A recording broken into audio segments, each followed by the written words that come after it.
That was a lot of words to say something that you're able to understand, something that I can't, but I'll just let the blatant condescension go for now. I apologize. I did not mean to come across condescending. All of us have our various skills and limitations. For example, I was illustrating how maybe engineering type brains are more concrete, sequential, black and white, good at mathematics, but maybe struggle in areas like English and language and these sorts of things.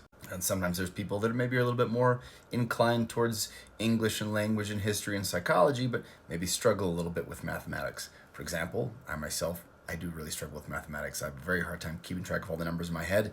I almost didn't even go to medical school because it's such a struggle for me because of mathematics. I took non-calculus based physics, and even that was hard. So all of us have things that we're good at and things that we struggle with. I did not mean to come across condescending at all. Now, the point that you made in this comment, the comment continues on here, was essentially that the church leaders have set up a black or white situation. And I would agree with you. There are a number of comments that paint everything very black and white. Don't include any gray or other colors or ideas or anything at all. Prophets are perfect and everything they say is perfect and it's directly from God. There's never going to be any mistakes. It's kind of how they come across. And there's plenty of quotes you can give that indicate this. For example, the prophet will never lead you astray. God will not allow it. People quote that all the time, even though it's not a scripture. It's not a revelation or anything like that. It's just a church leader sharing their opinion on something. And quite frankly, I think that the comment itself is, I guess, lends itself to leading people astray. Because what does it mean to be led astray? What exactly does that word, what is it indicating? Does it mean that the prophet will never say anything that anyone could possibly misunderstand? That everything that a prophet says will always be understood by everybody who hears it, and they'll always make the right decisions based off of what he says? Or that he'll never make any mistakes, that he's completely infallible, and as there's no human error whatsoever in any of his words? Is that what it means, to not be led astray? Or does it mean perhaps that following the prophet, the best of your ability, will not lead you to outer darkness?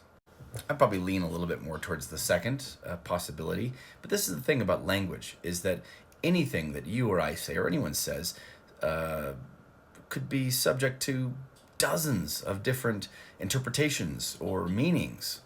And that's even just supposing that I communicated well or accurately. The human experience, mortality, our brains, lends itself to error, constant error. It is part of the human condition. Part of the experience of mortality is being surrounded constantly by mistakes and problems and errors, even in people who are called to the stewardship of president of the church.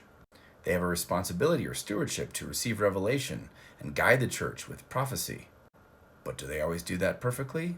Of course not. And I think they'd be the first ones to admit that. What about when some church leader has a certain opinion or perspective on something, and they emphasize it a lot, and then the next church leader has a different opinion or perspective, and they emphasize something differently?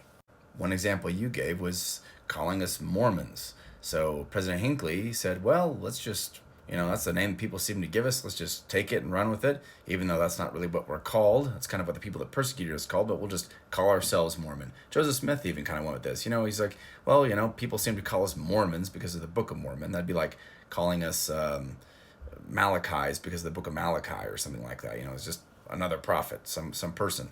The Book of Malachi doesn't mean that we're Malachi's. It just, he's one of the prophets. So is Mormon, one of the prophets. And so he said, well, we could break down the word and you could say more mon. I guess more mon in some language means good. So you could say more good. And that's what we are. It's just some more good. But then the current leader of the church, president of the church, really feels strongly that leaving the name of Jesus Christ out of our title is a win for the adversary. And I can see that perspective too.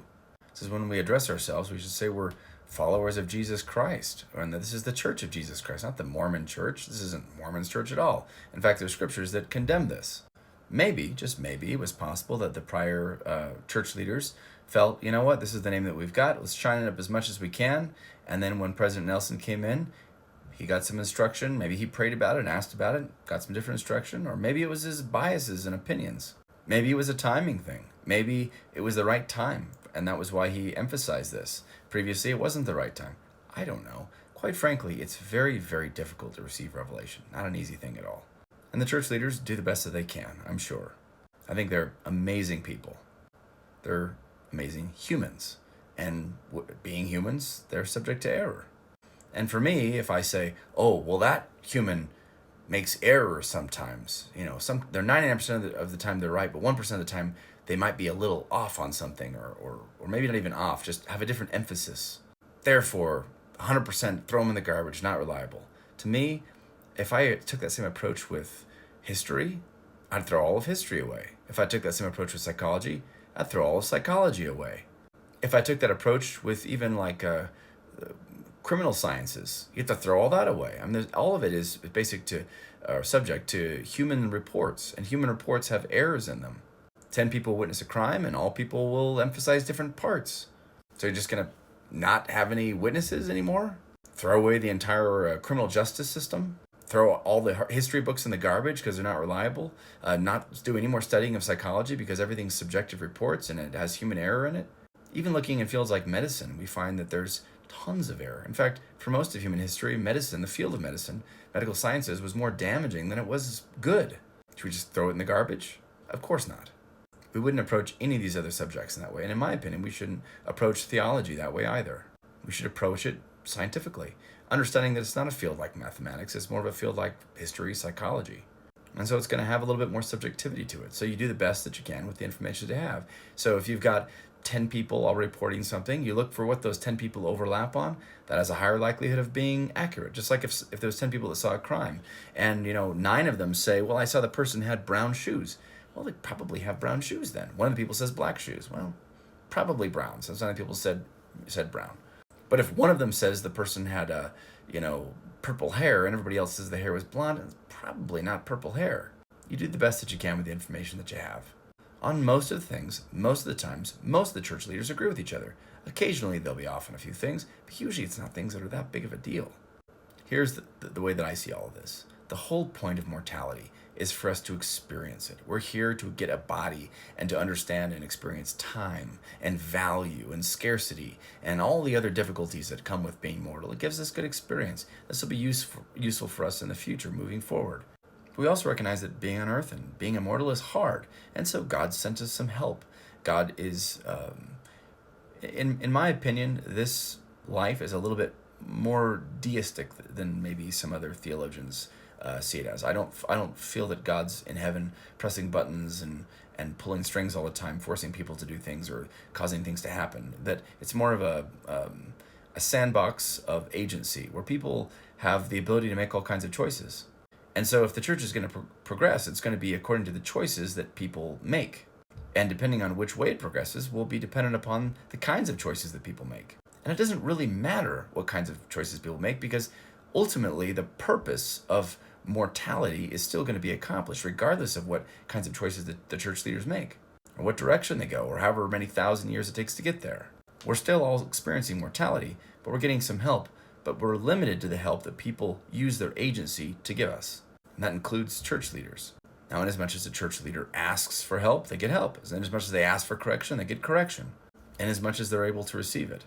And their limitation to be able to receive things might be due to their biases or maybe some prejudices that they have. I really enjoy jujitsu. And when I teach someone jujitsu, and I've taught a lot of people jujitsu, they just need to get some experience rolling around on the mat first to kind of understand how things work. And once they've had some experience kind of getting pushed around and choked and yanked on and taken down, then I can teach them things. But until they've gotten some experience, it's really difficult for me to teach anything that's going to be of any value to them. I think mortality works a little bit similarly. You have to get out there on the mat and experience things a little bit. And as you're going, you'll kind of figure things out. And then you can teach things and then they'll be useful. But teaching a bunch of stuff right off the bat when they don't have any experience is sort of like throwing things into the air when there's no shelf there to put it on.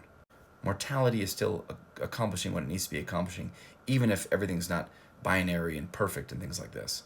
Children often view things in a very basic way. Everything's black and white. As you get older, you recognize there's more complexities to life. And there's also more complexities to the church. And at some point, you have to sort of abandon those childish views of things and recognize that there's a more mature way of seeing the church. I'm not trying to be condescending at all. That's not what I'm trying to do. I'm out of time, but hopefully what I explained came across well.